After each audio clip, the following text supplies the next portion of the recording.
ভাৰতীয় জাতীয় কংগ্ৰেছ দলে কেন্দ্ৰীয় নেতৃত্ব আৰু ৰাজ্যিক নেতৃত্ব স্পষ্টভাৱে কৈ আছে আমি এলায়েন্স কৰিব বিচাৰো। দিছপুৰৰ পৰা বিজেপিক বিদায় দিয়াৰ স্বাৰ্থত এৰা ধৰা মনোভাৱেৰে ত্যাগ কৰাৰ মনোভাৱেৰে আমি এলায়েন্স কৰিব বিচাৰো।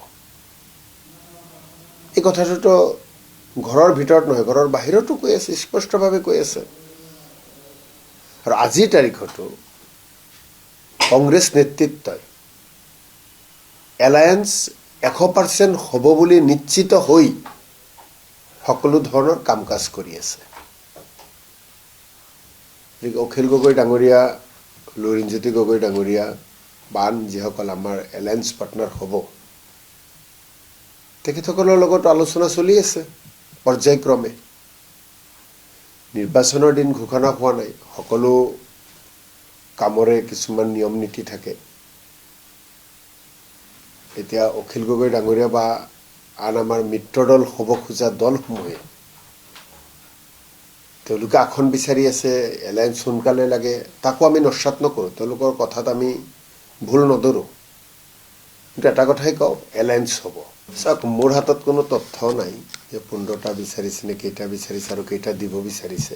মই মাত্ৰ এটা কথাই জানো যে সকলো মিত্ৰদলৰ লগত কথা পাতি কোনে ক'ত জিকিব পাৰিব, কোন সমষ্টিত কোন দলৰ প্ৰাৰ্থীৰ জিকাৰ সম্ভাৱনা বেছি, তাৰ ওপৰতে এলায়েন্সৰ কথা বাৰ্তাবোৰ চলি আছে। ধৰক, যিকোনো ৰাজনৈতিক দলৰ 126টা সমষ্টিত নিজৰ নিজৰ প্ৰাৰ্থী থিয় কৰাৰ প্ৰস্তাৱ দিব পাৰে, তাততো কোনো ভুল কথা নহয়।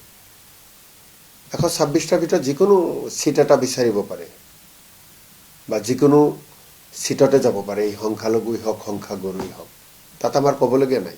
আৰু আমি এনেই ভাৰতীয় জাতীয় কংগ্ৰেছ দলে এই ধৰ্মৰ নামত, জাতিৰ নামত ভাগ ভাগ কৰি আমি ৰাজনীতি নকৰোঁ।